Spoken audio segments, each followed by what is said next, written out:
My son uploaded his DNA to trace his roots. He never expected to match my billionaire CEO ex-husband's entire family. Your biological father isn't dead, I said, each word feeling like glass in my throat.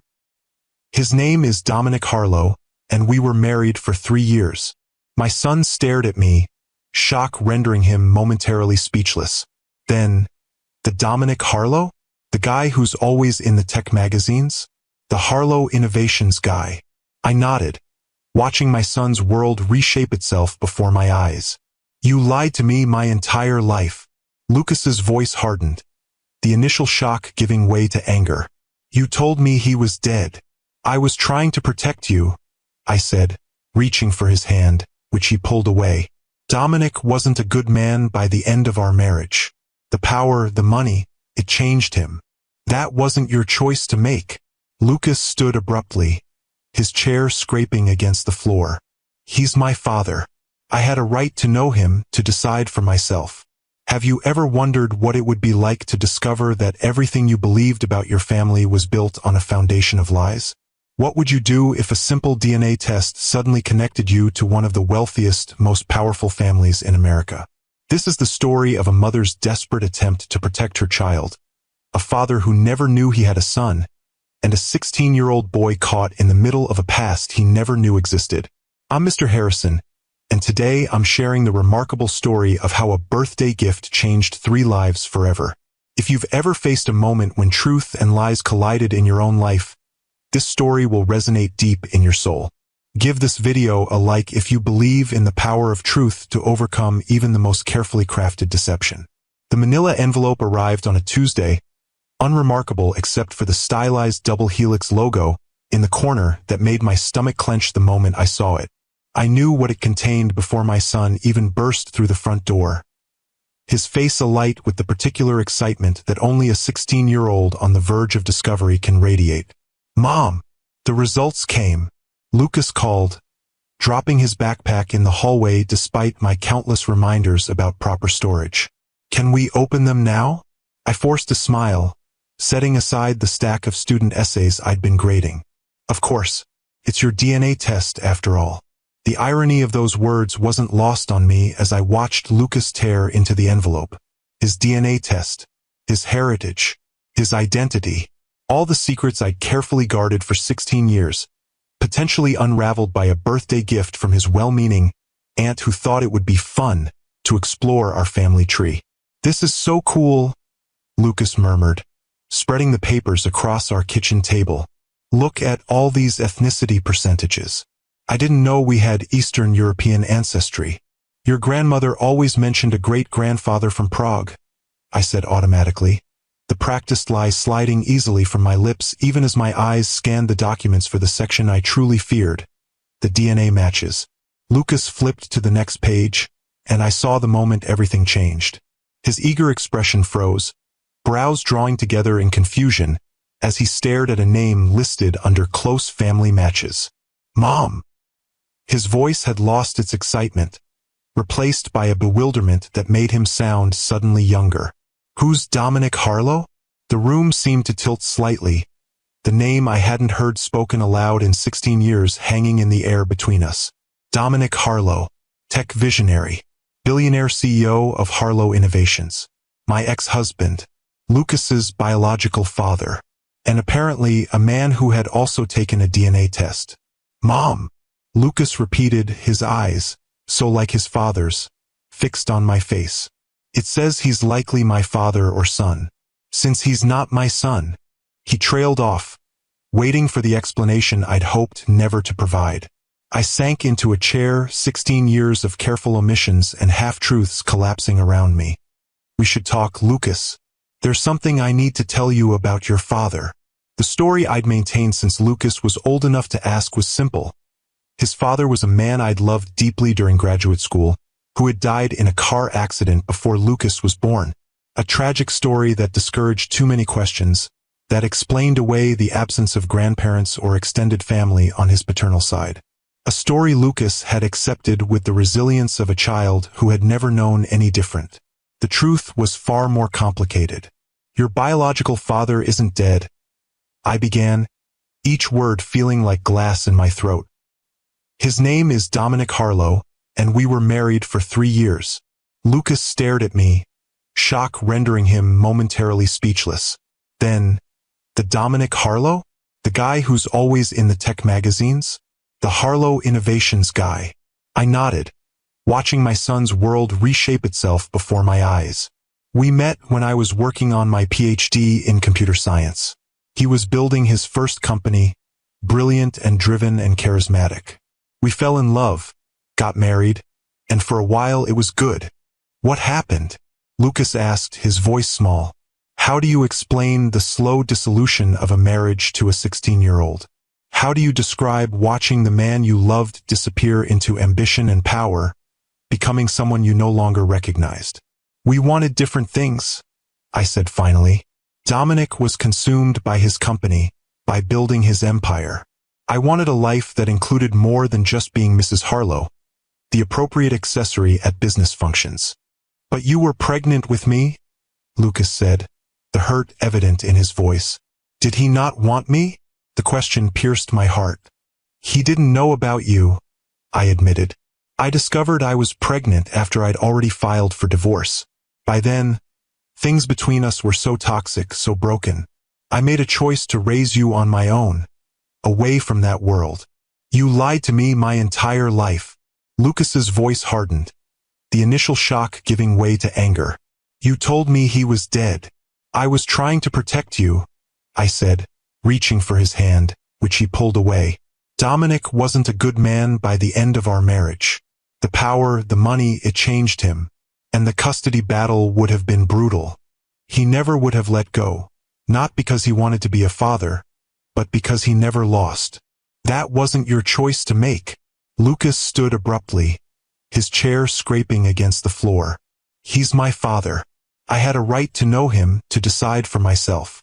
Lucas, does he even know I exist? He demanded. I shook my head. No. After the divorce, I moved across the country, changed back to my maiden name.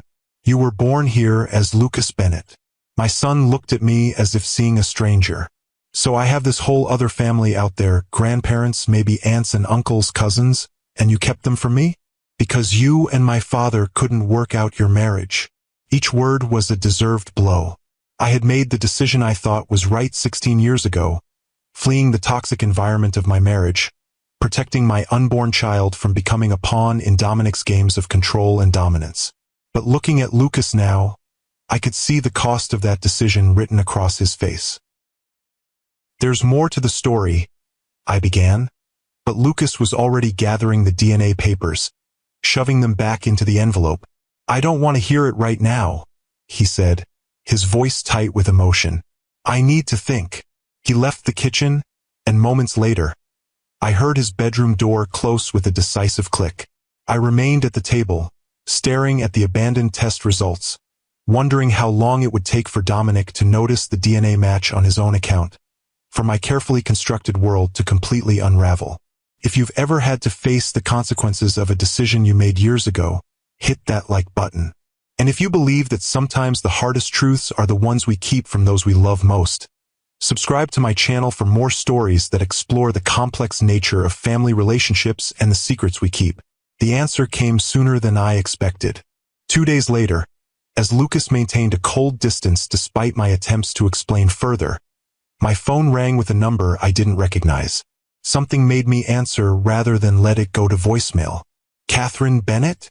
The voice was instantly familiar, despite the years smooth, authoritative, with the slight Boston accent that became more pronounced when he was angry or intense.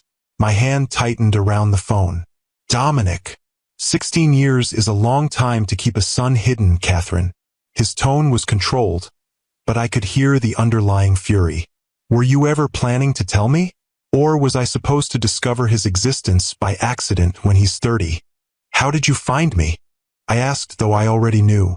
Dominic had resources that made locating people trivial, especially once he had a name and a DNA connection. That's your response? Not an explanation or an apology, but how did you find me? He laughed, a sound devoid of humor. You haven't changed.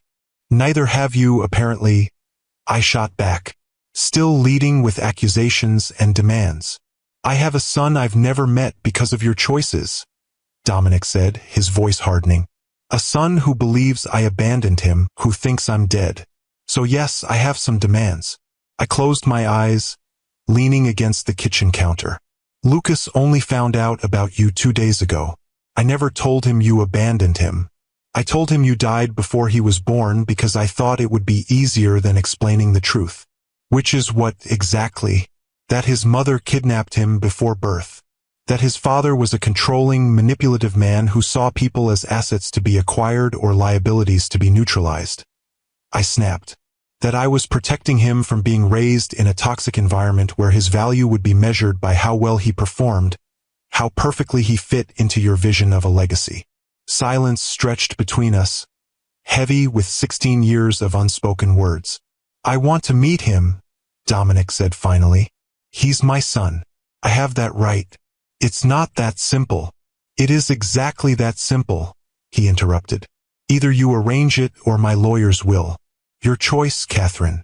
The threat hung in the air, and I knew it wasn't empty.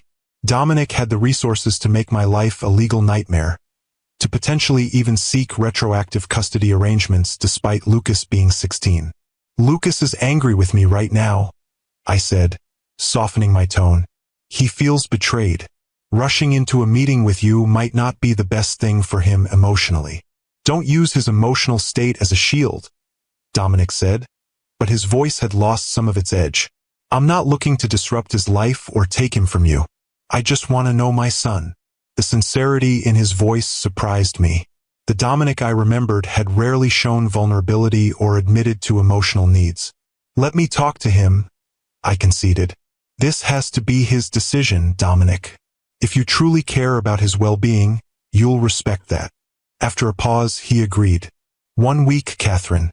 Then I expect to hear from you, or him, about arrangements. The call ended, and I stood motionless in the kitchen, trying to process the fact that the carefully separated halves of my life were about to collide. When Lucas came home from school that afternoon, I was waiting with 2 cups of hot chocolate, our traditional peace offering since he was small. His expression remained guarded as he sat across from me, but he accepted the mug. Your father called me today, I said without preamble. He knows about you. Lucas's eyes widened. He called you? What did he say? He wants to meet you, I replied honestly. He's angry with me for keeping you from him, but he seemed genuinely interested in knowing you. Of course he's angry, Lucas said, a hint of accusation still in his voice. You stole 16 years from both of us.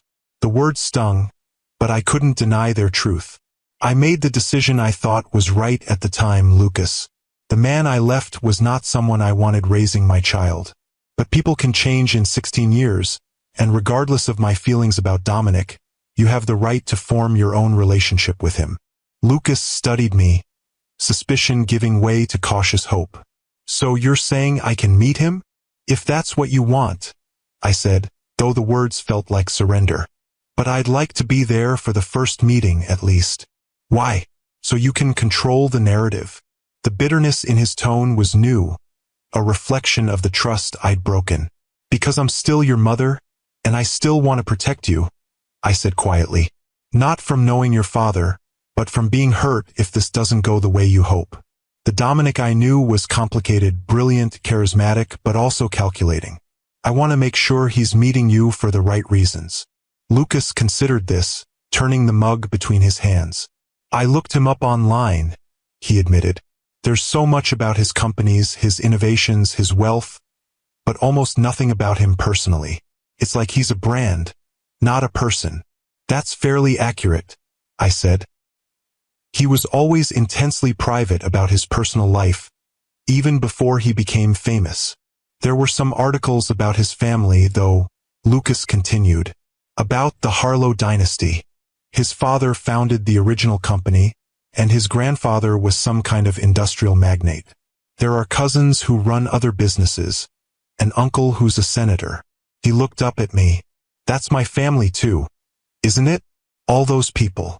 The wonder in his voice made my chest ache. In trying to protect Lucas from Dominic's influence, I had also denied him knowledge of his heritage, his extended family, the sense of belonging to something larger than our small two-person unit. Yes, I acknowledged. The Harlows are a prominent family, especially in Boston.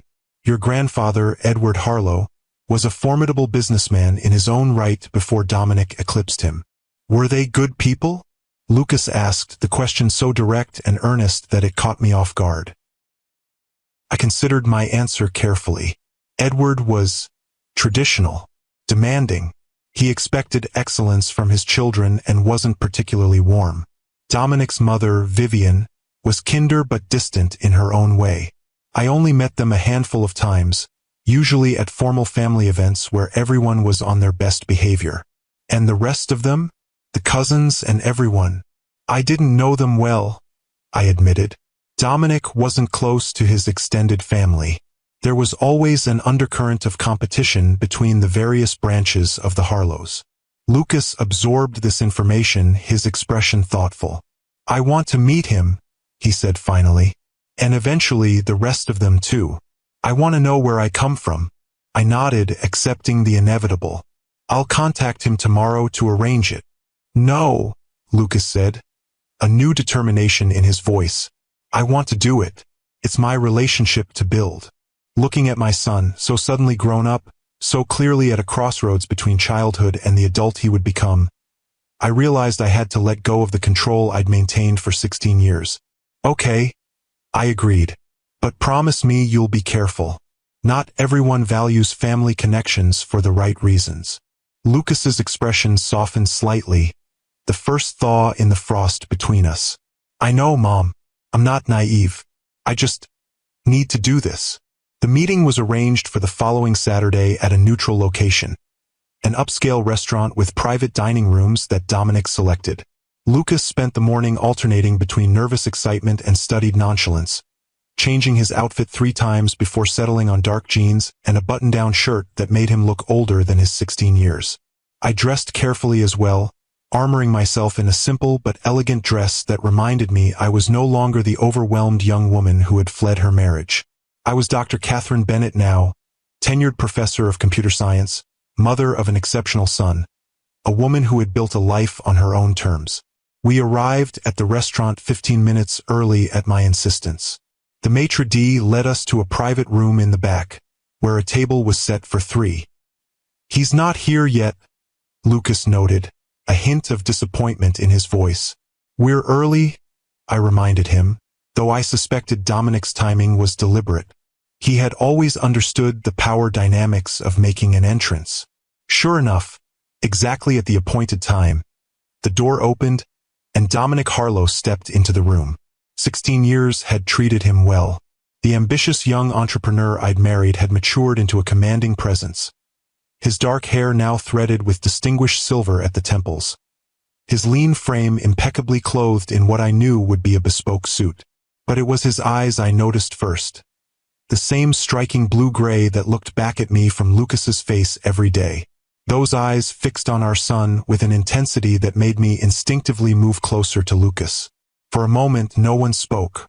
Then Dominic broke the silence. Lucas, he said, his voice softer than I remembered it. Thank you for agreeing to meet me. Lucas stood straighter, and I saw him consciously resist the urge to fidget. Thank you for wanting to meet me, he replied with surprising poise. Dominic's gaze shifted to me, a complex mix of emotions crossing his face. Catherine, you look well. As do you, I acknowledged, determined to maintain civility for Lucas's sake. An awkward silence descended as we took our seats, the weight of 16 years of separation and secrets pressing down on the table between us. I don't know where to begin, Dominic admitted, a rare confession of uncertainty from a man known for his decisive leadership. There are so many questions I want to ask, so many things I want to know about you. Same, Lucas said, his earlier confidence faltering slightly. It's weird. Yesterday I didn't have a father, and today I have this whole other life I never knew about. You've always had a father, Dominic corrected with a pointed glance at me. You just didn't know I existed. I bit back a retort, reminding myself this wasn't about Dominic and me anymore. It was about Lucas.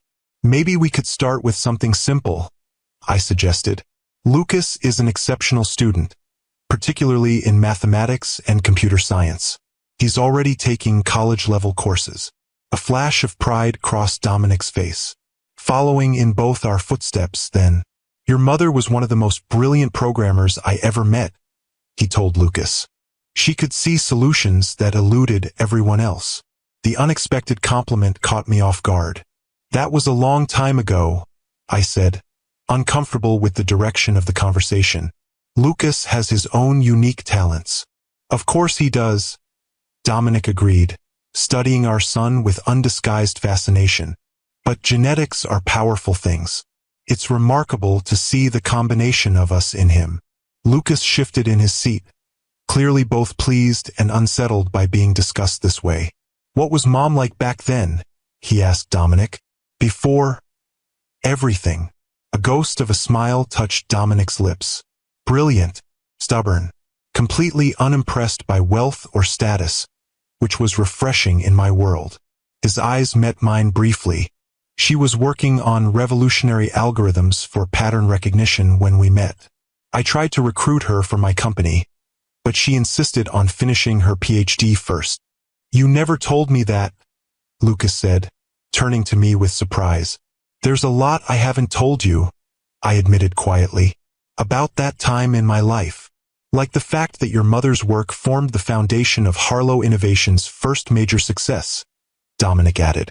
The Nexus platform that put us on the map was built on Catherine's research. I tensed. That's not entirely accurate, Dominic. No. His eyebrow arched in that familiar challenging way. The core architecture was directly inspired by your dissertation. I've never denied that. You never properly credited it either, I countered, then immediately regretted engaging. This old argument wasn't what Lucas needed to hear. But Lucas was leaning forward, clearly intrigued. You helped create Nexus? That's in all the tech history books. They say it revolutionized how AI systems process natural language. Your mother was always modest about her contributions, Dominic said smoothly. But yes, without her insights, Nexus might never have existed. I could see Lucas reassessing me, seeing his ordinary professor mother in a new light. It was exactly the kind of subtle manipulation Dominic had always excelled at, offering just enough truth to create the narrative he wanted. Let's focus on getting to know each other, I suggested, redirecting the conversation. Lucas, why don't you tell your father about your robotics team? The tension eased as Lucas enthusiastically described the competitive robotics program he'd been part of since middle school. Dominic listened with genuine interest, asking insightful questions that revealed his deep technical knowledge. Watching them, I couldn't deny the natural connection forming, the shared intellectual curiosity, the similar mannerisms I'd never noticed in Lucas before. As the meal progressed, I found myself increasingly peripheral to their conversation, which ranged from technology to Lucas's interest in rock climbing, from books they'd both read to Dominic's experiences building companies. It was as if they were making up for lost time, cramming years of father-son conversations into a single meal. Your grandfather will be thrilled to know about you, Dominic said as dessert was served. The Harlow name means everything to him, and the idea of another generation, especially one as promising as you, will give him tremendous satisfaction. Lucas's eyes widened. My grandfather is still alive? The articles I read weren't clear. Very much alive and still chairman emeritus of Harlow Holdings, Dominic confirmed. He's 82 and has survived 2 heart attacks, but he's as sharp and demanding as ever. Would he want to meet me? Lucas asked, a hint of vulnerability breaking through his composed facade. Without question, Dominic assured him, as would your grandmother, your great-aunt Eleanor, and various cousins once they learn of your existence. The Harlow family is complicated, Lucas, but family connections matter enormously to them. I felt a chill at the casual way Dominic was opening the door to his entire family network. That seems like a lot to process all at once, I interjected. Lucas is still adjusting to learning about you. Dominic's gaze hardened slightly. 16 years have already been lost, Catherine. I don't intend to waste more time with unnecessary delays. It's not about delay, I countered. It's about making sure Lucas isn't overwhelmed. I'm not a child, Mom, Lucas said, a hint of irritation in his voice. I can handle meeting my own family. The my own family stung, separating me from this newly discovered lineage that clearly fascinated him. Of course you can, Dominic agreed. In fact, I'd like to propose something. My parents are hosting their annual summer gathering at the family estate on Cape Cod next weekend. It would be the perfect opportunity to introduce you to everyone at once, in a relaxed setting. Next weekend, I echoed, alarmed by the accelerated timeline. That's much too soon. I think it sounds perfect, Lucas countered, excitement evident in his voice. I don't have any plans, and summer break just started. Lucas, we need to discuss this privately, I said firmly. What's to discuss? He challenged. You said this was my relationship to build. Dominic watched our exchange with calculated interest. Catherine, you're welcome to come as well, of course. I understand your concerns about Lucas meeting the family without you present. The invitation surprised me. You want me at a Harlow family gathering? Your mother could barely tolerate me when we were married. That was a long time ago, Dominic echoed my earlier words. And regardless of our past, you're Lucas's mother. Your presence would make this transition easier for him. His reasonableness was disarming, making me the obstacle if I refused. It was a familiar dynamic from our marriage. Dominic positioning himself as the rational one while I appeared emotional or difficult. I'll consider it, I said finally, unwilling to commit while feeling so off balance. Excellent. Dominic smiled, the expression transforming his face in a way that reminded me painfully of why I'd fallen for him all those years ago. In the meantime, Lucas, I'd like to get to know you better. Perhaps you could show me your robotics project tomorrow? We could have lunch afterward. Lucas looked to me, seeking permission despite his earlier assertions of independence. If that's what you want, I said, recognizing I couldn't stand in the way of this relationship without damaging my own connection with my son.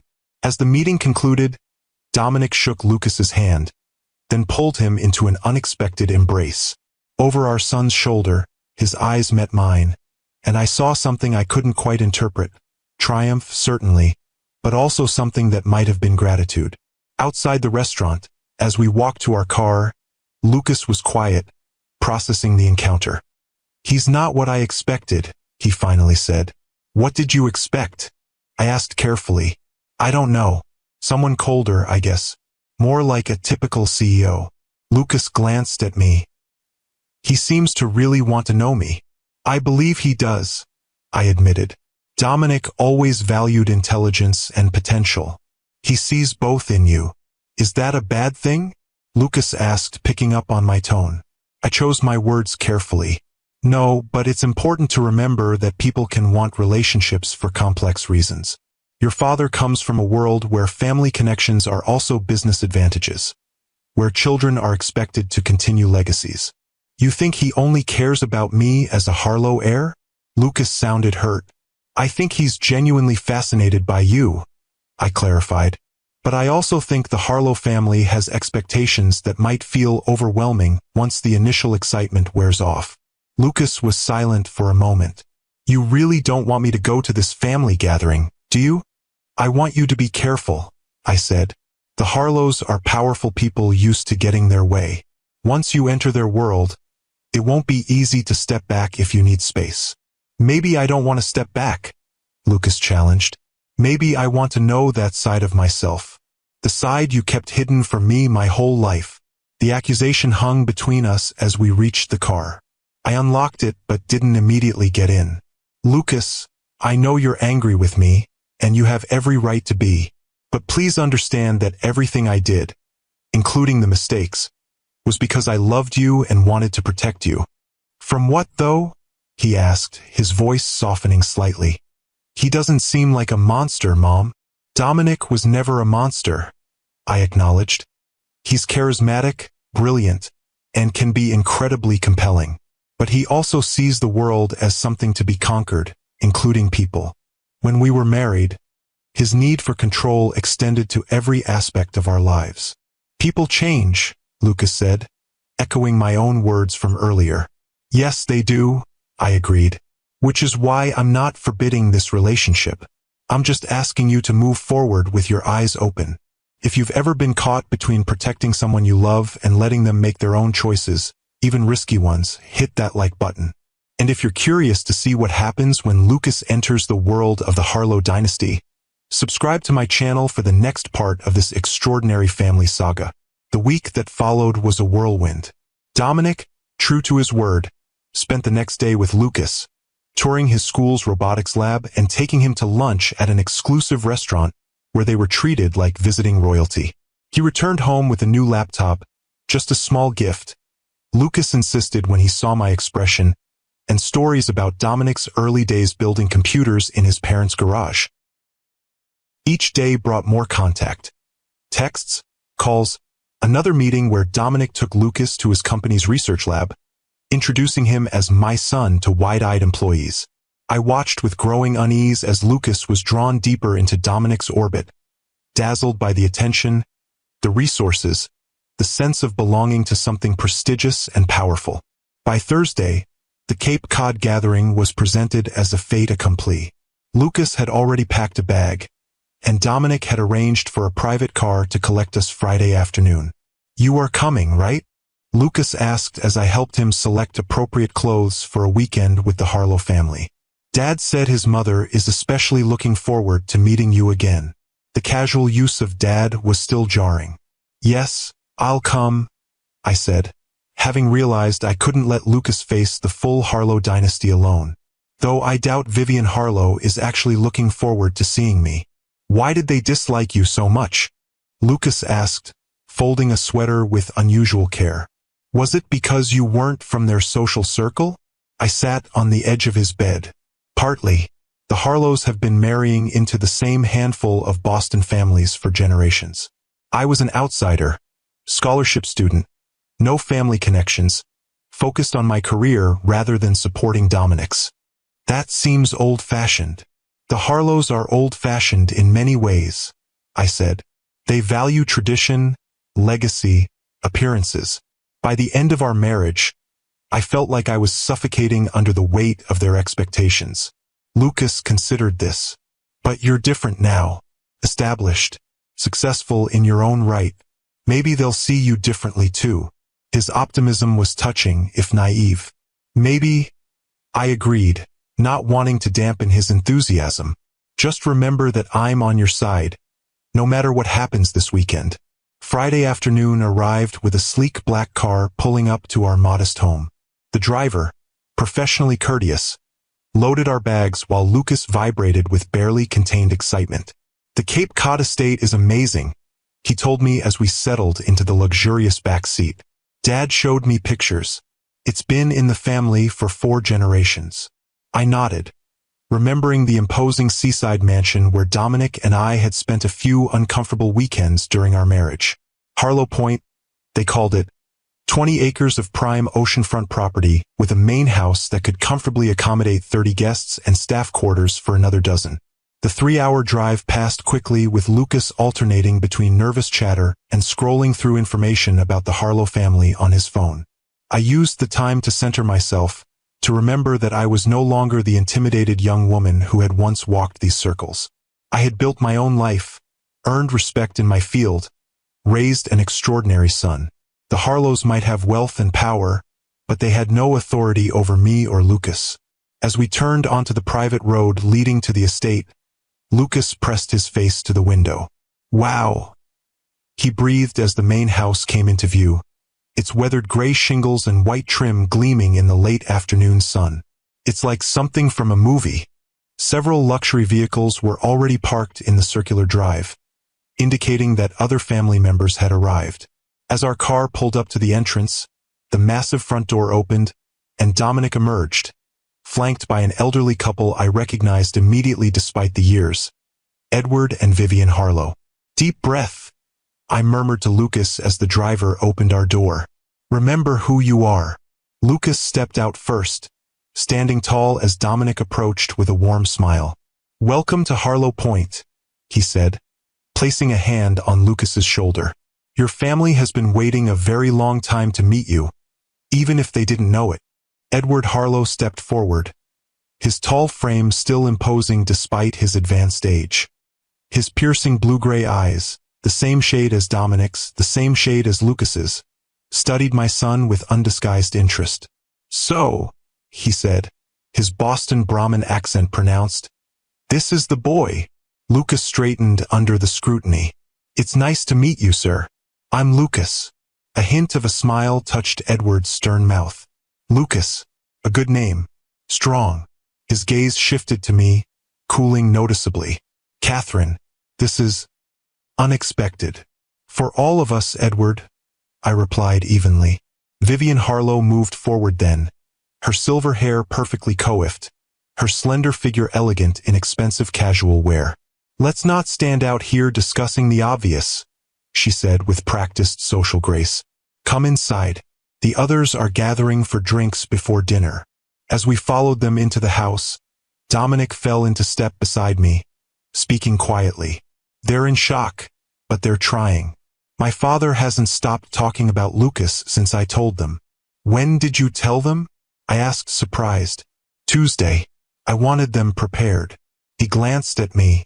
"I didn't mention our disagreement about Lucas's upbringing. That's between us." The unexpected discretion caught me off guard. The Dominic I remembered would have used my deception to position himself favorably with his parents. Perhaps he had changed in some ways. The interior of Harlow Point was exactly as I remembered, tastefully opulent, with antiques that had been in the family for generations, original artwork on the walls, and views of the Atlantic Ocean from nearly every window. Lucas's eyes widened as we moved through the grand entrance hall into a spacious living room where about a dozen people were gathered. Conversations paused as we entered, all eyes turning to Lucas. I recognized some faces from my brief time as a Harlow, Dominic's younger sister Alexandra, now in her 40s, his uncle Senator James Harlow, a few cousins whose names escaped me. There were new faces too, spouses, and perhaps the next generation of Harlows. "Everyone," Dominic announced, his hand returning to Lucas's shoulder, "I'd like you to meet my son Lucas." The room erupted in exclamations and movement as family members surged forward. Alexandra reached us first, her resemblance to Dominic striking. "My nephew," she said, embracing Lucas without hesitation. "I'm your Aunt Alex. My God, you look just like Dominic did at your age." Lucas returned her hug awkwardly, clearly overwhelmed by the enthusiastic reception. "It's nice to meet you. And Catherine," Alexandra turned to me with genuine warmth that surprised me. "It's been too long. You look wonderful." "Thank you, Alex. So do you." The introductions continued in a blur, Senator Harlow with his political handshake and practiced smile, cousins Michael and Thomas, who ran different divisions of Harlow Holdings, their wives and teenage children, who immediately invited Lucas to join them by the pool later. Dominic's great-aunt Eleanor, the family matriarch at 92, who examined Lucas through narrowed eyes before declaring, "He has the Harlow intellect. I can see it." Through it all, I watched Lucas carefully, concerned he might be overwhelmed. But he handled himself with remarkable poise, answering questions about school and his interests, accepting compliments about his resemblance to the Harlow line, gradually relaxing as the initial scrutiny gave way to more natural conversation. "They're not as scary as you made them sound," he whispered to me during a brief moment alone. "First impressions can be deceiving," I cautioned. "They're on their best behavior." "Or maybe they're just happy to meet me," he countered. Before I could respond, Vivian approached. "Catherine, you and Lucas are in the East Wing. I've put you in the Blue Suite. I recall you admired it once." Her tone was polite but distant. "Dinner is at 7. Casual but proper." I nodded, understanding the Harlow code.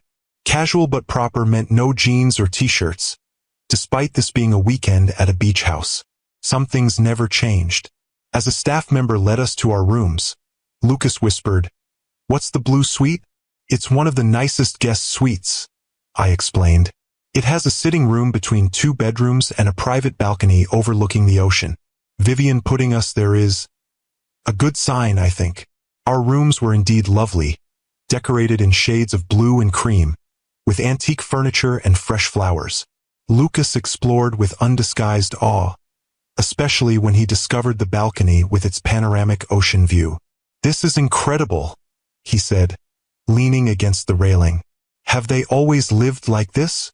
"The Harlows have been wealthy for generations," I said, joining him. "This house has been in the family since the 1920s. "And you gave this up?" he said, not accusingly but wonderingly. "All of this?" "I gave up a marriage that was making me unhappy," I corrected gently.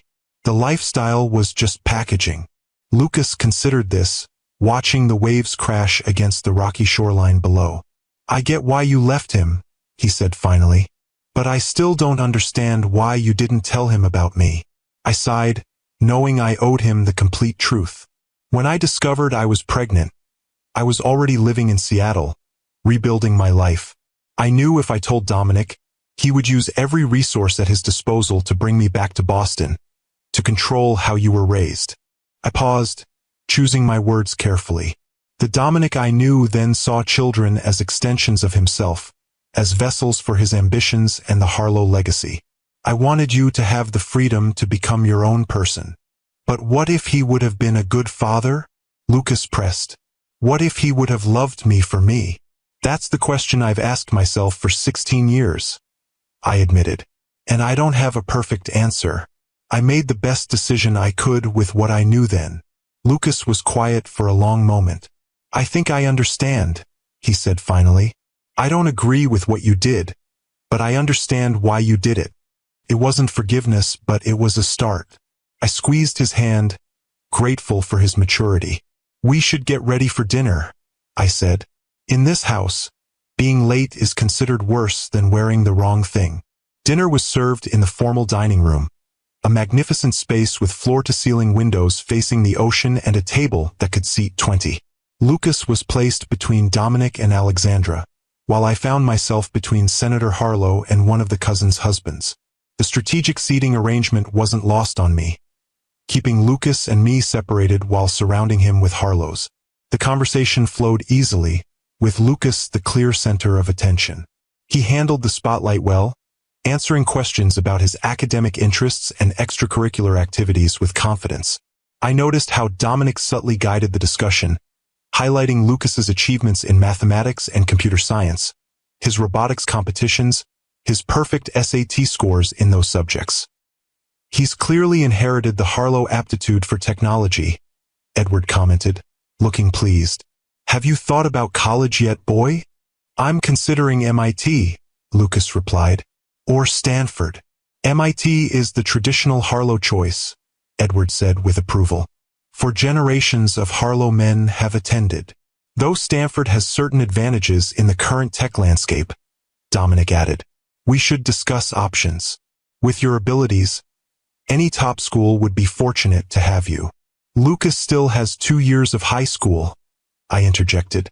"There's plenty of time to consider college options." "It's never too early to plan for the future," Edward countered, "especially for a young man with Lucas's potential. The Harlow Foundation could certainly assist with connections." "That's very generous," I said carefully. "But Lucas will earn his own acceptances based on merit." "Of course," Vivian said smoothly, "but there's no harm in using the resources available to him. That's what family is for, after all." The subtle emphasis on family wasn't lost on me. The message was clear. Lucas was a Harlow, and the Harlows took care of their own, whether I liked it or not. After dinner, the group moved to the terrace for coffee and dessert. I watched as Lucas was drawn into conversation with his cousins, teenagers who seemed genuinely interested in getting to know him. They were showing him something on their phones, all laughing together, and for a moment, I felt a pang of guilt. Had my decision deprived him of these relationships, this sense of belonging to something larger than our small family unit?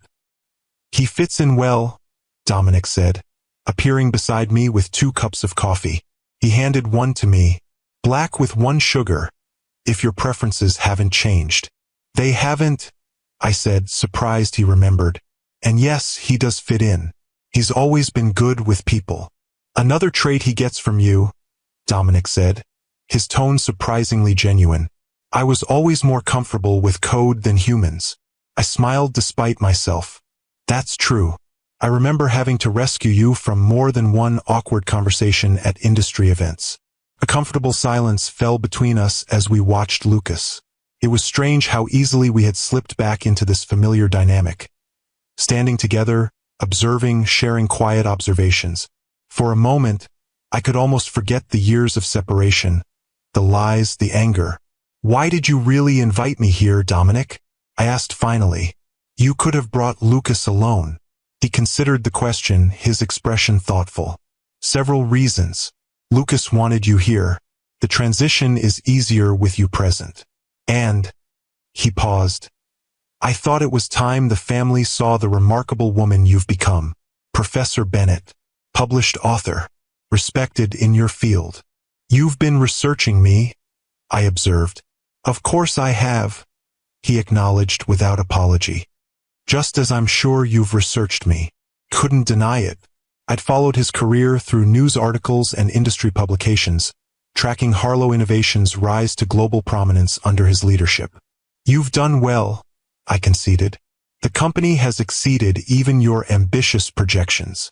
In some ways, he agreed. In others. He trailed off, his gaze returning to Lucas. Success has its costs. Before I could respond, Edward Harlow approached, his expression serious. Dominic, a word in the study. Business matter. Dominic nodded. Excuse me, Catherine.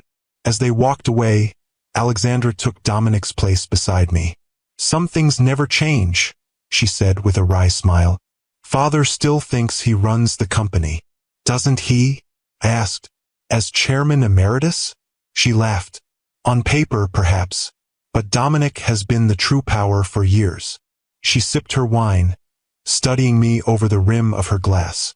You know, when Dominic told us about Lucas, I wasn't surprised that you'd kept him secret. I was surprised you left in the first place. Really?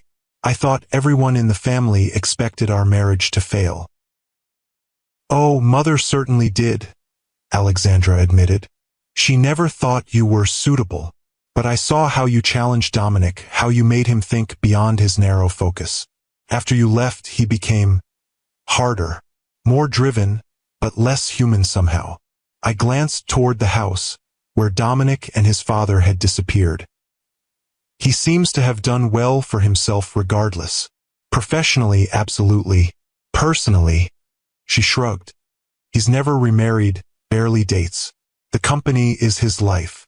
She nodded toward Lucas. Until now, perhaps. Her words unsettled me. I had always imagined Dominic moving on easily after our divorce, finding someone more aligned with his ambitions and the Harlow expectations. The idea that he had remained alone, that our failed marriage had affected him so deeply, added a new layer of complexity to our shared history. Lucas is a remarkable young man, Alexandra continued. You've done an exceptional job raising him. I hope you know that the family recognizes that, whatever Mother's frosty demeanor might suggest. Thank you, I said, genuinely touched by her kindness. That means a lot.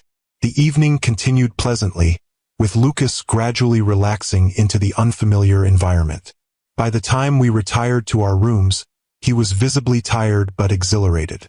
They're actually pretty cool, he said as we walked down the hallway to the blue suite. Aunt Alex invited me sailing tomorrow, and Grandfather wants to show me his collection of first edition computer science books. Grandfather, I echoed, noting the quick adoption of the term. Lucas shrugged, looking slightly embarrassed. That's what the cousins call him. It felt weird to say Mr. Harlow when everyone else was saying grandfather. I nodded, understanding his desire to fit in. Just remember what I said about moving slowly. This is all very new. I know, Mom, he said with the slight exasperation of a teenager who thinks they're being unnecessarily cautioned. But they're my family. It's not like they're strangers. But they were strangers, I thought as I prepared for bed later. Strangers who shared Lucas's DNA, His eye color, perhaps certain aptitudes and interests, but strangers nonetheless. Strangers with their own agendas and expectations, their own plans for the newly discovered Harlow heir. As I drifted off to sleep, I couldn't shake the feeling that beneath the warm welcome and family bonding, currents were moving that I couldn't yet see or understand. The Harlows had embraced Lucas with open arms. But what exactly were they welcoming him into? If you've ever felt like an outsider looking in, even in familiar surroundings, give this video a like. And if you're wondering what the Harlow family really wants from Lucas, subscribe to my channel for the next part of the story, where family secrets begin to surface and Catherine discovers the true reason Dominic has brought his son into the Harlow fold. The next morning dawned clear and bright, the kind of perfect summer day that makes Cape Cod one of the most desirable vacation destinations in America. I woke early, a habit from years of academic life, and found the house still quiet. Wrapping a light sweater around my shoulders, I made my way to the kitchen, hoping to find coffee before encountering any Harlows. The kitchen was empty except for an older woman I recognized as Mrs. Collins, the housekeeper who had run Harlow Point for as long as I could remember. "Dr. Bennett," she greeted me with a warm smile. "It's lovely to see you again." "Coffee, please," I said, touched that she remembered my preference for being addressed by my professional title rather than as Mrs. Harlow, as Vivian had always insisted during my marriage. "And it's good to see you too, Mrs. Collins. Your boy is the image of Mr. Dominic at that age," she commented as she poured my coffee. "Caused quite a stir among the staff, I can tell you." "I imagine it did," I said, accepting the cup gratefully. "Is there somewhere quiet I might sit? I don't want to disturb anyone." "The morning room gets lovely light this time of day," she suggested, "and it's rarely used before breakfast." I thanked her and made my way to the small, sun-filled room at the east end of the house. As Mrs. Collins had predicted, it was empty, offering a peaceful view of the gardens and the ocean beyond. I settled into a comfortable chair, savoring the quiet moment before the day began in earnest. I had just opened my email on my phone when the door opened, and to my surprise, Edward Harlow entered. He paused when he saw me, clearly not expecting company. "Catherine," he acknowledged with a slight nod. "You're up early." "Academic habits," I explained. "I can leave if you'd prefer privacy." "No need," he said, moving to the sideboard where a carafe of coffee waited. "I've been wanting to speak with you anyway, without Dominic or the boy present." I tensed, setting my phone aside. "What about?" Edward took his time, pouring his coffee and adding a precise amount of cream before taking the chair opposite mine. At 82, he remained an imposing figure, tall, lean, with the same striking eyes that had passed to Dominic and now to Lucas. "I'll be direct," he said finally. 16 years ago, you left my son and took his heir with you. Whether you knew it at the time or not, that was a significant action with consequences for our family." "Lucas is not an heir," I said firmly. "He's a 16-year-old boy who just discovered his father's identity." Edward waved this away as if it were a semantic distinction of no importance. "He's a Harlow. That comes with certain realities, whether you acknowledge them or not." "What exactly are you saying, Edward?" He studied me over the rim of his coffee cup. "Dominic has no other children. No other prospects for children from what I can tell. Lucas represents the future of not just the Harlow name but the Harlow enterprises. Lucas may choose a completely different path for his life," I countered. "He might become a research scientist or a professor or anything else that interests him. He's not obligated to join the family business." "Of course not," Edward agreed smoothly. "But he should have the opportunity to understand his birthright, to make an informed choice. And that's all this is about? Giving Lucas information so he can make choices." Edward's expression hardened slightly. "Don't be naive, Catherine. It didn't suit you 16 years ago, and it certainly doesn't now. The boy is brilliant from what Dominic tells me. He has the Harlow mind for technology and business. With the right guidance, the right education, the right connections, he could eventually take Dominic's place." "As CEO of Harlow Innovations?" I asked, incredulous. "He's 16. He hasn't even decided where to go to college yet. These things require long-term planning, Edward said dismissively.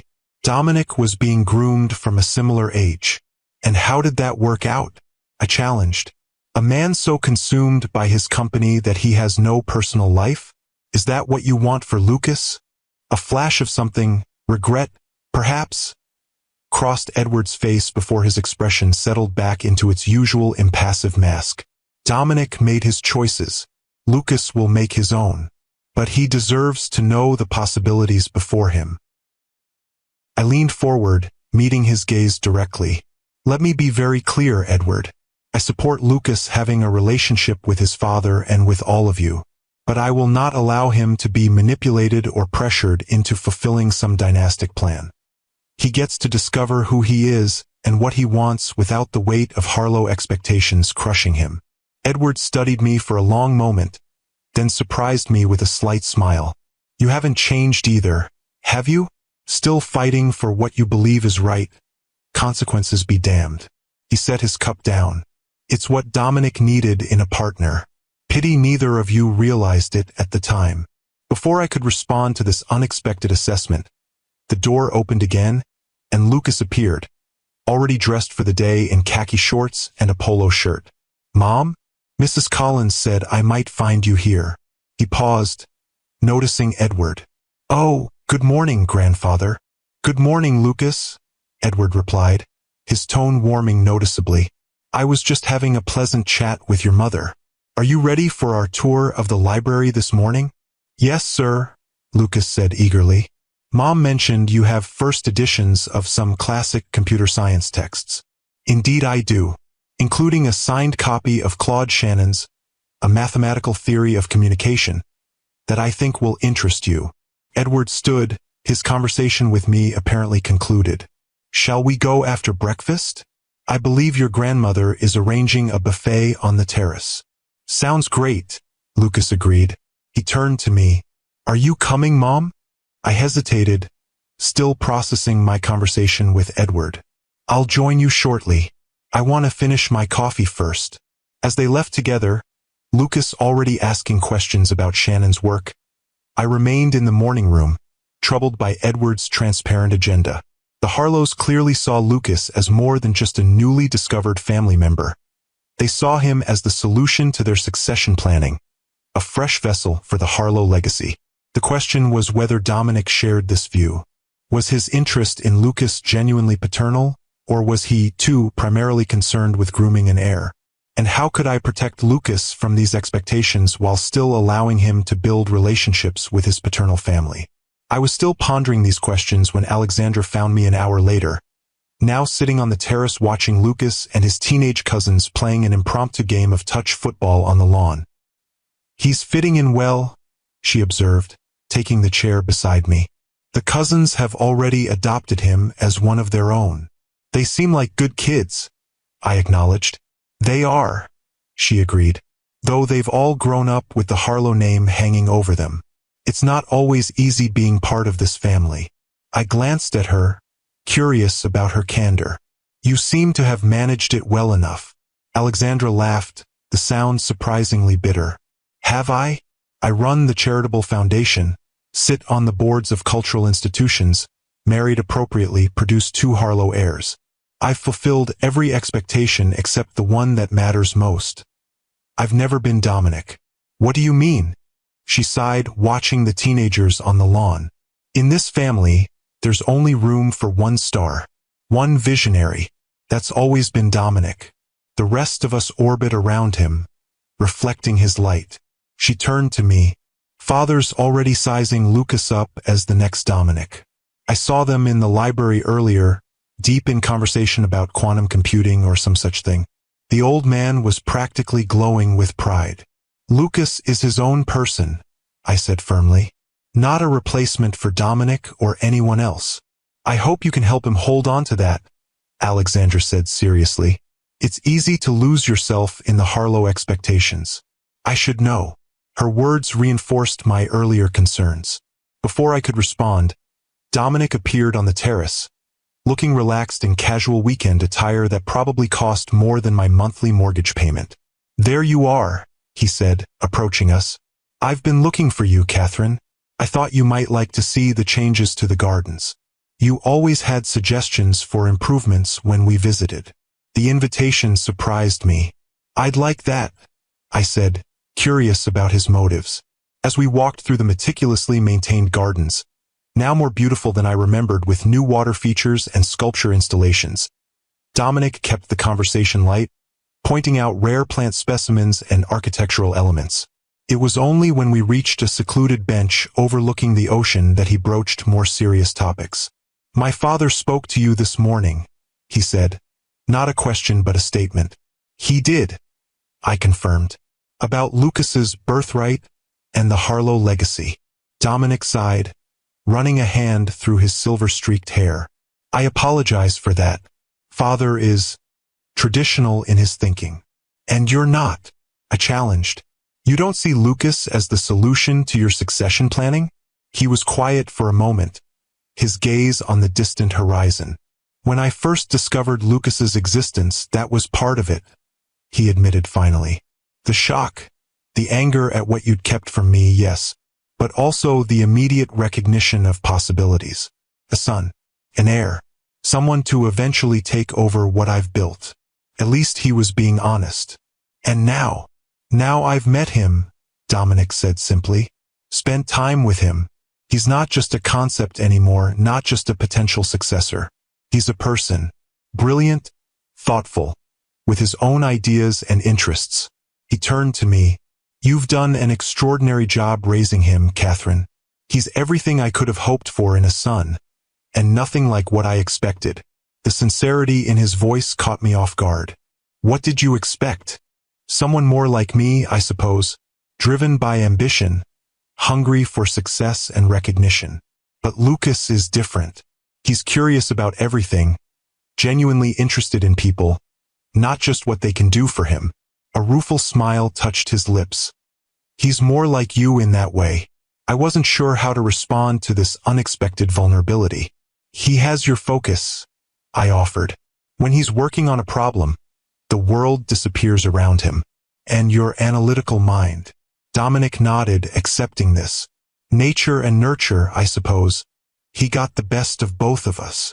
He paused, choosing his next words carefully. "I want you to know that whatever my father might say, I'm not trying to force Lucas into any predetermined role. I want to know my son. If that eventually leads to him having an interest in the company, that would be gratifying. But it's not a condition of our relationship." I studied him, trying to gauge his sincerity. The Dominic I had known was a master of saying what people wanted to hear while pursuing his own agenda. But there was something different about him now, a reflectiveness that hadn't been there before, a hint of hard-earned wisdom. "I want to believe you," I said honestly. "But you're not sure you can," he finished for me. "I understand that. I haven't earned your trust. But I'm hoping, for Lucas's sake, we can find a way forward that puts his needs first." "That's all I've ever wanted," I said quietly. Dominic nodded, then stood. "We should get back. Alexandra is taking Lucas and the cousins sailing this afternoon. You're welcome to join them, of course." "I think I'll let Lucas have that experience on his own," I decided. "It's good for him to build relationships with them independently." "Wise as always," Dominic said with a small smile. "Some things don't change." As we walked back toward the house, I found myself in the strange position of cautiously reassessing Dominic. Was it possible that 16 years had genuinely changed him? That fatherhood, even this delayed version of it, was bringing out a different side of him? Or was this all an elaborate performance designed to lower my guard? The afternoon passed pleasantly, with Lucas and the cousins returning from sailing full of stories and laughter. Dinner that evening was more relaxed than the previous night, with Lucas now comfortable enough to join in the family banter and even gently tease his newfound relatives. I watched him, both proud of his adaptability and concerned about how quickly he was being absorbed into the Harlow fold. After dinner, as the family gathered in the main living room, Senator James Harlow approached me, drink in hand. "Catherine," he greeted me with the practiced charm of a career politician. I understand you're doing impressive work at the university. Artificial intelligence ethics, is it? Among other things, I confirmed, surprised he knew my research focus. Fascinating field, he said, sipping his scotch.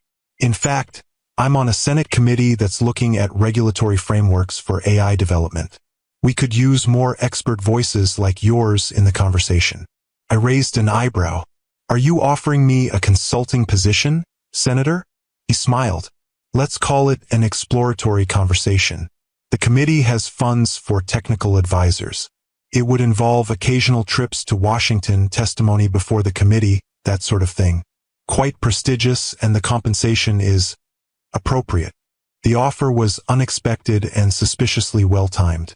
That's very interesting, I said carefully, though I have to wonder why now, when my work has been published and available for years. The senator had the grace to look slightly abashed. Well, the Harlow connection certainly brought you to my attention. Family networks have their uses. He leaned closer, lowering his voice. Between us, Dominic mentioned your expertise might be valuable to the committee. He speaks very highly of your technical acumen, despite your personal history. So Dominic was behind this. But was he trying to offer me a genuine opportunity? Or was this an attempt to influence me, to make me more amenable to the Harlow plans for Lucas? I'd need to see the details, of course, I said noncommittally. My university commitments come first. Of course, the senator agreed readily. I'll have my chief of staff send over the information. Just think about it. As he moved away to join another conversation, I noticed Lucas watching me from across the room, where he sat with Dominic and Edward, clearly deep in some technical discussion. He gave me a small wave, looking happier and more animated than I'd seen him in months.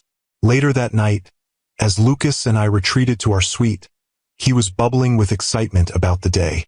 Grandfather showed me his first edition computing books, and then Dad and I talked about quantum encryption for like an hour, he told me, pacing the sitting room energetically. Did you know Harlow Innovations is working on quantum-resistant algorithms? Dad says their approach is completely different from what other companies are doing. That sounds fascinating, I said, noting his enthusiastic use of Dad and Grandfather now, as if he'd been using the terms his whole life. And Uncle James, Senator Harlow, said I could intern in his office next summer if I wanted. In Washington, Lucas continued, and Aunt Alex wants me to come back for Thanksgiving to meet more of the family who couldn't be here this weekend. They're certainly making you feel welcome, I observed. They're amazing, Lucas said, finally dropping onto the sofa beside me. They're a little intense sometimes, and Grandmother keeps asking weird questions about my social connections. Whatever that means. But they're so interesting, and they actually care about the things I care about. I'm glad, I said, meaning it despite my reservations. You deserve to know this side of your family. Lucas's expression grew more serious. Mom, I know you're worried about their influence or whatever, but I'm not going to turn into some Harlow clone just because I'm spending time with them. I'm still me. I know that, I assured him. I just want you to take your time. Get to know them gradually. There's no rush to become part of their world all at once. But that's just it, he said, leaning forward earnestly. It already feels like my world too in some ways. Like there was this part of me that was always missing, and now I've found it. He must have seen the hurt in my eyes, because he quickly added, not that our life together wasn't enough. It's just different now. I reached out to squeeze his hand. I understand. Really. I'm happy for you, Lucas. I just want you to be careful about the expectations they might place on you. Like what? He asked, genuinely curious. I hesitated, not wanting to color his perceptions too heavily with my own concerns. The Harlows have a certain way of doing things, certain traditions and expectations. Edward in particular has very specific ideas about the family legacy and how it should continue. You mean he wants me to eventually work for Harlow Innovations? Lucas said, surprising me with his perception. Yeah, I picked up on that. He kept talking about, when you're running the company someday, like it's already decided. And how do you feel about that?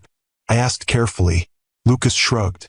It's flattering, I guess, but also weird. I mean, a week ago I didn't even know these people existed, and now they're planning my whole future. He yawned, the long day finally catching up with him. Don't worry, Mom. I'm not signing any contracts or making any promises. I'm just getting to know them. That's all I ask, I said, relieved by his awareness. Now get some sleep. We have one more day here before heading home. As Lucas retired to his bedroom, I remained in the sitting room, reflecting on the day's events. The Harlows were moving quickly, already integrating Lucas into their world, offering opportunities, making plans. Dominic seemed sincere in his desire to know his son without imposing expectations, but the rest of the family clearly saw Lucas as the next generation of the Harlow dynasty. And then there was the senator's job offered to me, a prestigious position that would enhance my career, but also potentially bind me closer to the Harlow sphere of influence. Was it a genuine opportunity or a subtle form of control? As I finally prepared for bed, I couldn't shake the feeling that despite all my caution, Lucas and I were being drawn into the Harlow orbit, our independent lives gradually being realigned around their gravitational pull. The question was whether we could maintain our own course while still embracing these new relationships, or if the Harlow influence would ultimately prove too powerful to resist. If you've ever found yourself caught between protecting your independence and embracing new opportunities that come with strings attached, hit that like button. And if you're wondering how Catherine and Lucas will navigate the complex web of Harlow family dynamics, subscribe to my channel for the final part of this extraordinary story, where long-buried secrets come to light and both mother and son must make decisions that will shape their futures forever. Sunday morning brought a change in the weather, with gray clouds rolling in from the Atlantic and a cool breeze that hinted at rain. The shift seemed fitting as we entered our final day at Harlow Point, a reminder that all perfect summer weekends must eventually end. I found Lucas already at breakfast with Dominic and Edward, the three of them huddled over what appeared to be architectural plans spread across one end of the dining table. They were so engrossed in their discussion that they barely noticed my arrival. These are the preliminary designs for the new research campus, Dominic was explaining, pointing to a section of the blueprints. We're breaking ground next spring, with completion targeted for fall 2027. The quantum computing lab will be here, Edward added, indicating another area. State-of-the-art facilities, the best researchers money can buy. Lucas studied the plans with evident fascination. And this building? He asked, pointing to a distinctive structure at the center of the campus. The Harlow Innovation Center, Dominic said, the heart of the complex. It's where our most promising projects will be developed. It's incredible, Lucas said, clearly impressed. The whole design is so forward-thinking. Perhaps you'll work there someday, Edward suggested, his tone casual but his intent obvious. Or even lead it. I cleared my throat as I approached, making my presence known. Good morning. All three looked up with varying degrees of guilt on their faces. Lucas, the most transparent, quickly straightening as if caught doing something wrong. Mom, we were just looking at the plans for Dad's new research campus. It's amazing. So I heard, I said, helping myself to coffee from the sideboard. It sounds very impressive. Catherine, Edward acknowledged with a nod. We were just having a little business discussion. Hope you don't mind. Not at all, I replied evenly. Though I'm surprised to see architectural plans at the breakfast table during a family weekend. Dominic had the grace to look slightly abashed. My fault. Lucas expressed interest in our quantum computing initiatives yesterday, and I thought he might like to see the plans for the new facilities. At 7 in the morning? I asked, raising an eyebrow. The boy was up early, Edward said dismissively. Eager minds don't waste time. Before I could respond, Vivian entered the dining room, impeccably dressed despite the early hour. There you all are. Edward, the Whitmores will be arriving at 11 for brunch. I need you to handle Richard while I entertain Christine. Edward nodded, already folding up the architectural plans. Of course, dear. I'll show Richard the new additions to the wine cellar. That should keep him occupied. The Whitmores? I asked, taking a seat at the table. Family friends, Vivian explained with practiced politeness. Richard is on the board of Harlow Holdings, and their daughter Eliza is home from her first year at Yale. I thought it would be nice for her to meet Lucas. The orchestration was so transparent I almost laughed. Not even 48 hours after discovering Lucas's existence, Vivian was already arranging potential suitable matches from the appropriate social circle. Actually, Mrs. Harlow, I said, keeping my tone pleasant, Lucas and I will need to leave by 10. We have a long drive back, and he has school tomorrow. Vivian's smile tightened almost imperceptibly. Surely you can stay for brunch. The Whitmores are so looking forward to meeting Lucas. Richard has been particularly interested since Dominic told him about our newly discovered grandson. I'm sorry, but we really do need to get back, I insisted. Perhaps another time. Lucas looked between us, clearly sensing the tension. Mom, could we stay just a little longer? I'd like to meet Dad's board members. The dad still jarred me, especially in this context. Lucas, we discussed this. You have that physics project due tomorrow that you haven't finished. I can work on it in the car, he countered. Or tonight when we get home. Dominic intervened smoothly. Your mother's right, Lucas. School comes first. There will be plenty of other opportunities to meet the Whitmores and other family associates. He turned to me. But perhaps you could stay for a quick coffee before you leave? There's something important I'd like to discuss with both of you. The request seemed reasonable, and I was curious about what Dominic considered important enough to warrant a special conversation. All right, coffee before we leave would be fine. Vivian looked displeased but recovered quickly. I'll let the Whitmores know you had a prior commitment, Lucas. Such a shame. Eliza is a lovely girl, very accomplished in mathematics herself. As she swept out of the room, Lucas gave me a questioning look. Was she trying to set me up with some girl I've never met? Welcome to the Harlow way, I said dryly. Appropriate social connections are cultivated early. Edward chuckled, surprising me. Your mother always did cut straight to the heart of things. Yes, Vivian was hoping to introduce you to a suitable young lady from a good family. It's how things have always been done. But I'm 16, Lucas protested. And I've only known I'm a Harlow for like 5 days. Never too early to build the right relationships, Edward said, unperturbed. But your mother is right about school coming first. Excellence in education has always been the foundation of Harlow success. After breakfast, Lucas went to pack his things while I took a final walk along the beach, trying to process the whirlwind weekend. The Harlows had welcomed Lucas with open arms, but their welcome came with clear expectations and a roadmap for his future that had been drawn without any input from him, or me.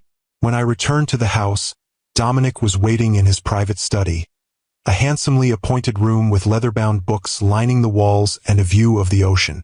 Lucas was already there, seated in one of the comfortable chairs across from Dominic's desk. Catherine, come in, Dominic said, rising as I entered. Can I offer you coffee? Or something stronger, perhaps. Coffee is fine, I said, taking the seat beside Lucas. What's this about, Dominic? He waited until a staff member had brought coffee and left before speaking. I wanted to discuss Lucas's future, specifically his education. I tensed immediately. What about it? Lucas is entering his junior year of high school, Dominic said, his tone reasonable and measured. A critical time for college preparation. I'd like to offer my support in ensuring he has every possible advantage. I appreciate that, I said cautiously, but Lucas is doing extremely well at his current school. He's on track for valedictorian, taking all advanced placement courses. His school is adequate, Dominic acknowledged, but not exceptional. I've taken the liberty of looking into alternatives that might better prepare him for MIT or Stanford. Lucas sat up straighter. What kind of alternatives? There are several prestigious preparatory academies that would welcome a student of your caliber, Dominic explained. Westfield Academy in Massachusetts, for instance, has an unparalleled record of placing students in top universities. Their advanced science and mathematics programs are second to none. In Massachusetts? I repeated, immediately seeing where this was heading. You want Lucas to move across the country for his final 2 years of high school? It would be an adjustment, Dominic conceded, but one with significant benefits. Westfield's resources are exceptional: research facilities, connections to MIT and Harvard, internship opportunities with leading tech companies, including Harlow Innovations, and conveniently located near you, I added, unable to keep the edge from my voice. That would be an additional benefit, yes, Dominic admitted. It would allow Lucas to spend more time with me, with the family, to become more familiar with his heritage. Lucas was looking between us, clearly torn. Would I live at the school? Or with you? The academy has excellent residential facilities, Dominic said, but you would be welcome to stay with me on weekends and holidays if you preferred. This is a lot to consider, I interjected, trying to slow the conversation. Lucas has friends, activities, a life in Seattle. Of course, Dominic agreed smoothly. It's just something to think about. The application deadline for spring admission is in October, so there's time to consider the options. Spring admission? I echoed. You're suggesting he transfer in the middle of the school year? It would allow him to acclimate before senior year, Dominic explained. The most critical year for college applications. I took a deep breath, trying to maintain my composure.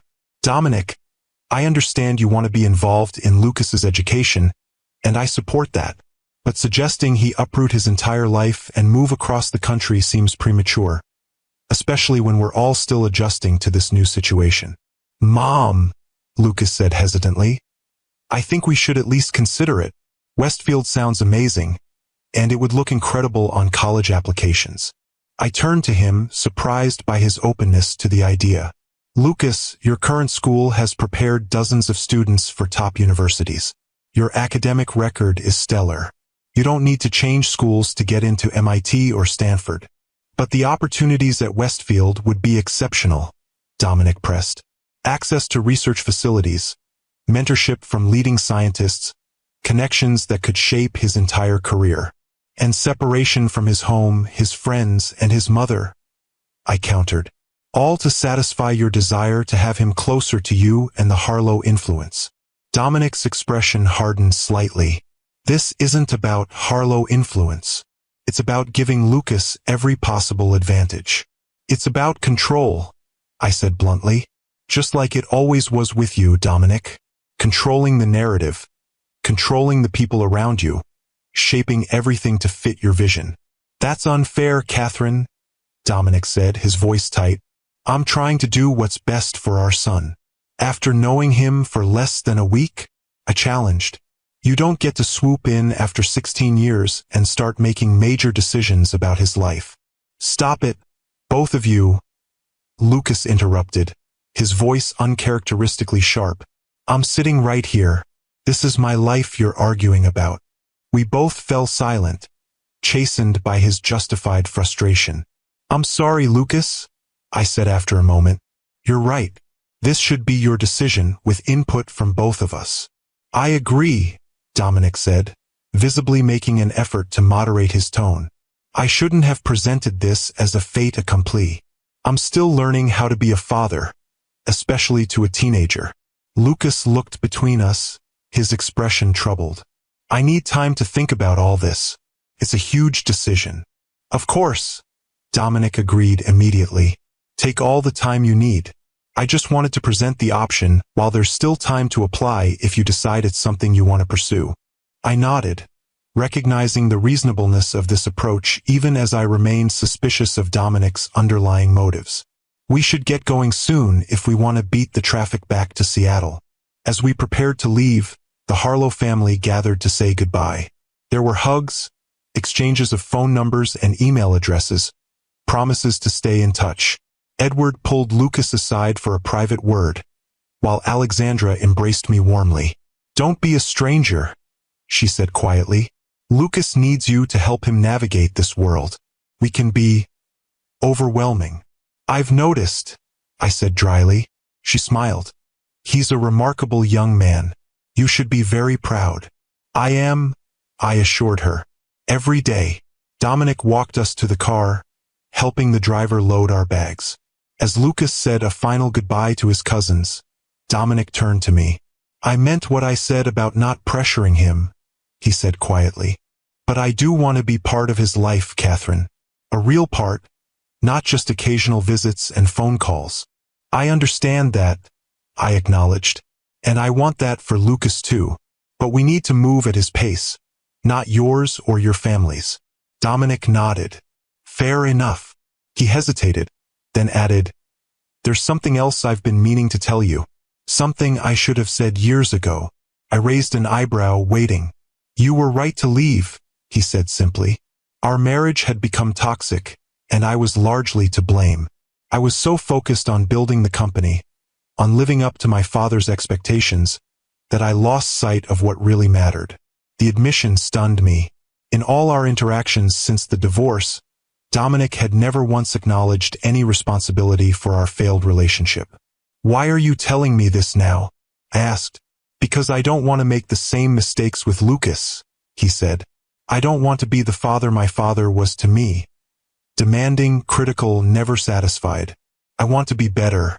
And I thought, maybe acknowledging the past might help us move forward more constructively. There was a sincerity in his eyes that I hadn't seen in years, a vulnerability that the old Dominic would never have allowed himself to show. For the first time, I considered the possibility that fatherhood might truly be changing him, forcing him to confront patterns and behaviors he'd never questioned before.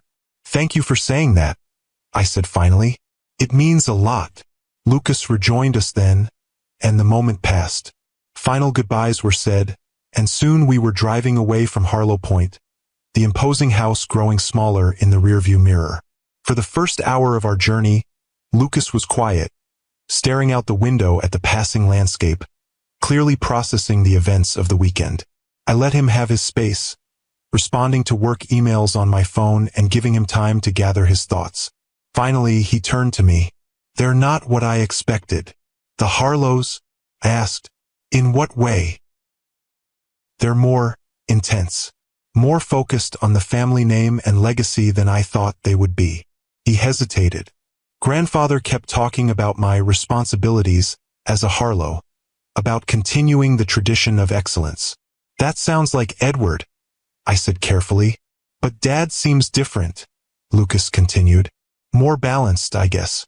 He talks about the company a lot, but he also asked about my friends, my interests outside of school.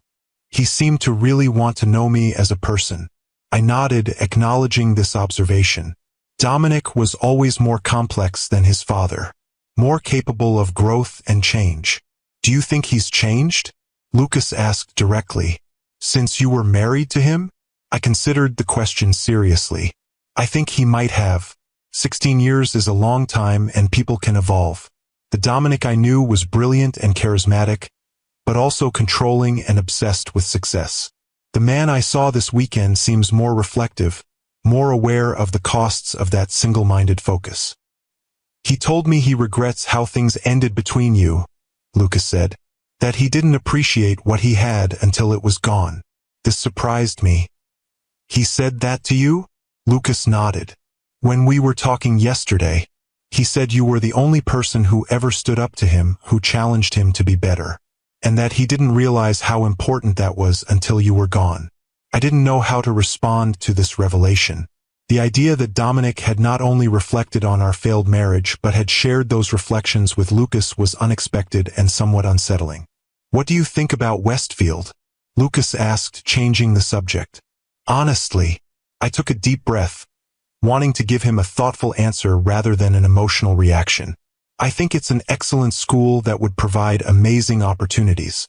I also think it would mean a major life change at a time when you're already dealing with a lot of new information and relationships." "But you don't want me to go," he pressed.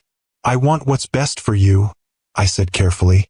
"And yes, selfishly, I don't want you to move across the country. But more importantly, I want you to make this decision for the right reasons, because it's what you truly want for your education and future, not because you feel pressure to please your new family or to make up for lost time with your father." Lucas nodded, absorbing this. "I don't know what I want yet. It's all happening so fast." "You don't have to decide anything right now," I assured him. "Take your time. Research the school. Think about what you really want from your high school experience. And remember that whatever you decide, I'll support you. Even if I decide to go to Westfield? He asked, watching my face carefully. The question pierced my heart, but I kept my expression steady. Even then, it would be hard for me, but your happiness and your future come first. Lucas reached over and squeezed my hand, a gesture that reminded me of the little boy he had been not so long ago. Thanks, Mom, for everything, for raising me on your own, for building a good life for us. I know I've been angry about the secrets, but I understand why you made the choices you did. Tears pricked at my eyes, but I blinked them away. Thank you for saying that. It means more than you know. The rest of our drive passed more comfortably, with Lucas sharing stories about his conversations with various Harlow relatives and his impressions of the family dynamics. By the time we arrived home, exhausted from the emotional weekend, we had reached a tentative new understanding. Lucas would explore his relationship with the Harlows at his own pace, and I would do my best to support him without letting my own complicated history with Dominic color his experience. The next few weeks brought a new normal to our lives. Lucas maintained regular contact with Dominic through texts, calls, and video chats. Packages arrived from Boston, books on quantum computing that Edward thought Lucas might enjoy, a vintage MIT sweatshirt from Alexandra, even a formal letter from Vivian inviting him to the annual Harlow Thanksgiving gathering. Dominic, true to his word, didn't pressure Lucas about Westfield, though he did send information about the school and offered to arrange a visit whenever you're ready to consider it. He also began making plans to visit Seattle monthly, scheduling his business trips to coincide with Lucas's robotics competitions and other important events. I watched these developments with cautious optimism, grateful that Dominic seemed to be respecting the boundaries we had established while still building a meaningful relationship with his son. Lucas, for his part, was thriving under the additional attention, his initial anger about my deception gradually giving way to an understanding of the complex circumstances that had led to my decisions. It was during Dominic's second visit to Seattle, about a month after our weekend at Harlow Point, that another unexpected revelation changed our evolving family dynamic once again. Dominic had come to watch Lucas compete in a regional robotics championship. His team placed second, a significant achievement that had Lucas beaming with pride, as we all went to dinner afterward to celebrate. The evening had gone surprisingly well, with easy conversation and genuine laughter, until Lucas excused himself to the restroom, leaving Dominic and me alone at the table. He's remarkable, Dominic said, watching Lucas weave through the restaurant. Every time I see him, I'm more impressed. He is, I agreed. He always has been. Dominic was quiet for a moment, swirling the wine in his glass. I've been thinking a lot about what you said at Harlow Point about my need for control, about how it destroyed our marriage. I tensed, not expecting this turn in the conversation. Dominic, we don't need to rehash the past. I think we do, he said quietly. At least this part of it, because it affects Lucas and how we move forward as whatever we are now. Co-parents, I suppose. I nodded reluctantly, acknowledging the point. All right, what about it? You were right, he said simply. I was controlling, obsessed with building the company, with proving myself to my father, with creating the perfect life according to the Harlow blueprint. I didn't see you as a partner but as a component in that plan. The admission was so direct, so uncharacteristically self-aware, that I was momentarily speechless. What changed? I finally asked. You never acknowledged any of this during our divorce or in the years since. Dominic's expression grew distant. About 5 years after you left, I had a health scare. Nothing serious in the end, exhaustion, stress, a minor cardiac event that served as a warning. But it forced me to stop, to really look at what I'd built and what it had cost me. His eyes met mine. I had everything my father had ever wanted for me. A successful company, wealth, influence, respect in the industry, and I had no one to share it with. No one who cared about me beyond what I could do for them. I felt an unexpected pang of sympathy. I'm sorry you went through that alone. It was my own doing, he acknowledged. But it changed me, or at least started the process. I began to question the values I'd been raised with, the definition of success I'd never examined. I even started therapy, if you can believe it. A Harlow in therapy. He smiled ruefully. My father nearly had a real heart attack when he found out. I'm glad you got help, I said sincerely. It takes courage to examine yourself that way. Not as much courage as it took for you to leave, he countered. To start over with nothing, pregnant and alone, rather than stay in a situation that was destroying you. He paused. I've always wondered, if you had told me about the pregnancy, do you think things might have been different between us? The question caught me off guard. It was one I had asked myself countless times over the years, especially during the difficult early days of single parenthood. I don't know, I answered honestly. I'd like to think it might have been a wake-up call for both of us, that we might have found a way to make things work. But the truth is, we were broken beyond repair by then. And you weren't in a place to be the kind of father I wanted for my child. And now, he asked quietly, what kind of father do you think I can be to Lucas now? I considered the question carefully, looking at the man before me. Still ambitious and driven, still a force of nature in the business world, but also more reflective, more aware of his own limitations and flaws. I think you can be a good one, I said finally. If you remember that Lucas is his own person, not an extension of you or a vessel for the Harlow legacy. If you value him for who he is, not what he might become or do for the family name. Dominic nodded slowly. That's what I want. To know him, to support him, to be there for him in ways my father never was for me. He hesitated, then added, and I want us to find a way to co-parent effectively, despite our history. For Lucas's sake. I want that too, I agreed. It won't always be easy, but I think we're off to a decent start. Lucas returned then, sliding back into his seat with a curious glance between us. What are you guys talking about? You both look so serious. Just discussing how proud we are of you, Dominic said smoothly, and making plans for my next visit. I was thinking I might stay a bit longer next time, perhaps a week instead of a weekend, if that's all right with both of you. Lucas looked to me, clearly wanting my approval before responding. That sounds fine, I said, appreciating that Dominic had included me in the decision. Lucas has fall break coming up in October. You could spend some real time together then. Perfect, Dominic said with a genuine smile. I'll clear my schedule. As we finished our meal and parted ways for the evening, Dominic to his hotel, Lucas and I to our home, I found myself reflecting on how dramatically our lives had changed in just a few short months. The secret I had guarded for 16 years was now in the open, forcing all of us to adapt to a new reality that none of us had anticipated. The following week brought another development when Lucas approached me one evening as I was grading papers in my home office. Mom, can we talk about something important? He asked, hovering in the doorway. I set aside my work immediately. Of course. What's on your mind? He came in and sat in the chair across from my desk, his expression serious. I've been researching Westfield Academy, looking at their programs, their college placement statistics, student reviews, everything I could find. My heart sank, but I kept my expression neutral. And what do you think?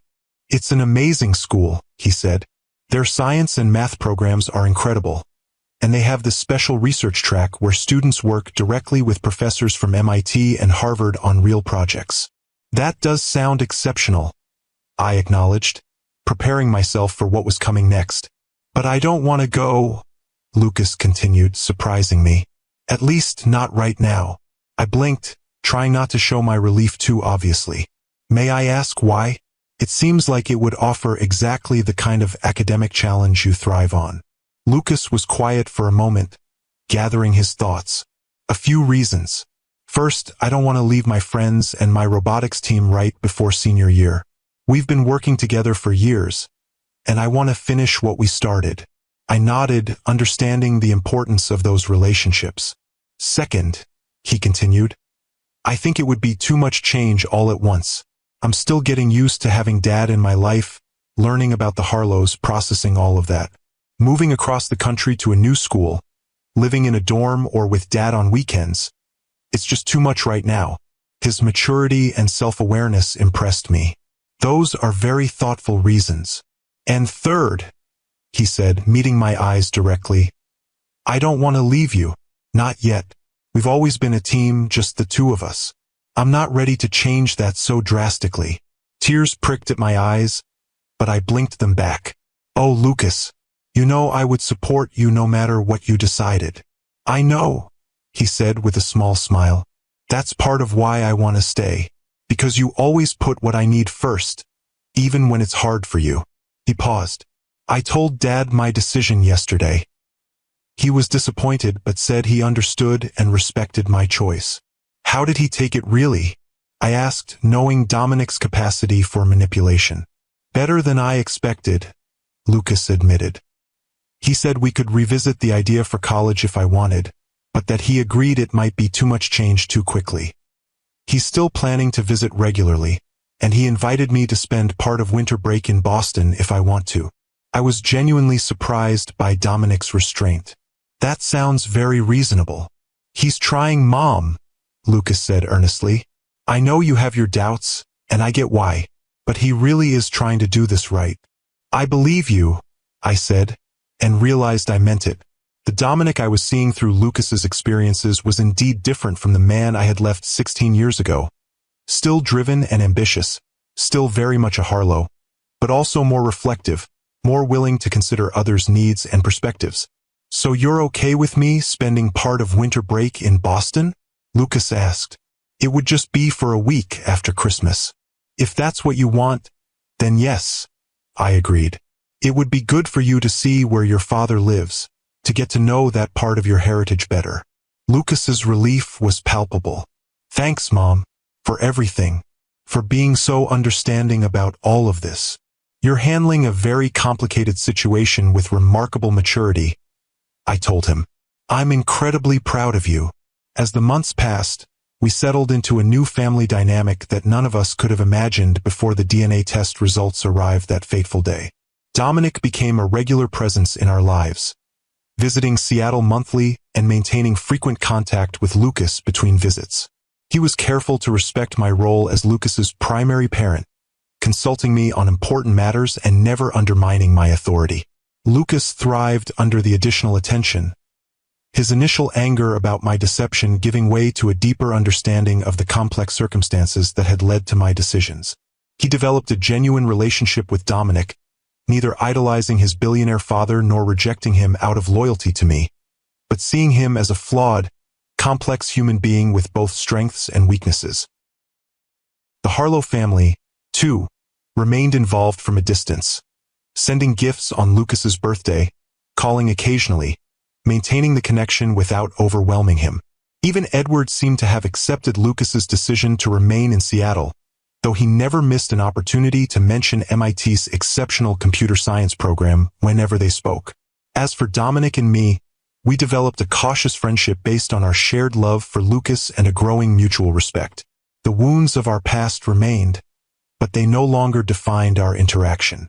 We had both changed over the 16 years of separation, me into a confident, accomplished academic who no longer felt intimidated by the Harlow wealth and influence. Dominic into a more reflective, less controlling man who had begun to question the values that had driven him for so long. The following summer, a year after the DNA test that had changed everything, Lucas and I traveled to Boston together for a 2-week visit. We stayed not at Harlow Point but at Dominic's city apartment, a decision that symbolized the new boundaries we had all established. Lucas spent time at Harlow Innovations, shadowing his father and learning about the company without any pressure to commit to it as his future. He reconnected with his cousins, got to know his grandparents better, and even had a cordial lunch with Vivian, who had finally accepted that her grandson would make his own choices about his life path. On our last evening in Boston, as Lucas was out with his cousins, Dominic and I shared a quiet dinner on the rooftop terrace of his apartment. The city lights spread out before us like stars. "Thank you," he said unexpectedly as we finished our meal. "For what?" I asked. "For raising our son to be the remarkable young man he is," Dominic said simply. "For giving him the freedom to become himself, not what someone else wanted him to be. For teaching him values that the Harlow fortune couldn't have bought him." The sincerity in his voice touched me deeply. He is remarkable, isn't he? I learn from him every day. As do I, Dominic agreed. He hesitated, then added, I've been thinking a lot about what might have been. If things had been different between us. If I had been different. That's a dangerous road, I cautioned. We can't change the past. No, he acknowledged. But we can learn from it. I've learned that control is an illusion. That the people we love aren't possessions or extensions of ourselves. That true connection requires vulnerability and respect. He met my eyes directly. All lessons I wish I had learned while we were still together. I felt a complex mix of emotions.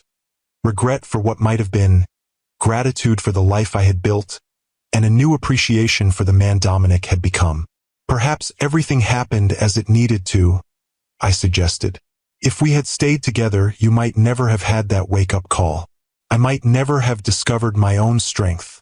And Lucas might have grown up in a household with two people who didn't know how to love each other properly. Dominic considered this. A philosophical perspective. Very Catherine. He smiled, the expression softening his features. You may be right, but I still regret the pain I caused you, and the years I lost with Lucas. We can't change the past, I repeated, but we can shape the future. And I think we're doing a pretty good job of that so far. Don't you? Better than I could have hoped, he agreed. Co-parenting with you is surprisingly rewarding. You challenge me to be a better father, a better person. And you've expanded Lucas's world in ways I couldn't have alone, I acknowledged. Your influence in his life has been positive, despite my initial fears. We fell into a comfortable silence, watching the city lights twinkle against the darkening sky. It wasn't a perfect ending. Life rarely provides those. But it was a beginning of something new and unexpected. A family reconfigured by truth, shaped by forgiveness, bound together not by obligation but by choice. When Lucas returned later that evening, flushed with excitement from his night out with his cousins, he found Dominic and me still on the terrace, engaged in easy conversation about Lucas's college options. He paused in the doorway, watching us with a smile. You two look like you're actually enjoying each other's company, he observed, joining us at the table. Your mother has always been excellent company, Dominic said, when she's not calling me on my nonsense. Which is most of the time, I added dryly. Lucas laughed, the sound carrying across the night air. I never thought I'd say this, but I'm kind of glad I took that DNA test, even with all the drama it caused. So am I admitted. Though perhaps next time you decide to uncover life-altering family secrets, you could give me a little warning. Where would be the fun in that? Lucas grinned, his expression so like Dominic's that it momentarily took my breath away. As we sat together under the stars, this improbable family unit created by chance, choice, and the undeniable bonds of DNA, I reflected on the journey that had brought us here. From a single decision made 16 years ago to protect my unborn child, to this moment of unexpected harmony, life had taken us on a path none of us could have predicted. The truth, once feared and hidden, had ultimately set us all free to forge new connections, to heal old wounds, to create a family defined not by conventional structures, but by mutual respect and genuine care. It wasn't perfect, and it wouldn't always be easy, but it was real and honest in a way my marriage to Dominic had never been. Sometimes, I realized, the families we create through struggle and truth are stronger than those built on tradition and expectation. And sometimes, the secrets we keep to protect those we love must eventually come to light for healing to truly begin. If this story has touched your heart, please hit that like button and subscribe to Timeless Love Tales with Mr. Harrison. I'd love to hear your thoughts in the comments below. Have you ever discovered an unexpected truth about your family? Has a simple decision like taking a DNA test ever changed the course of your life?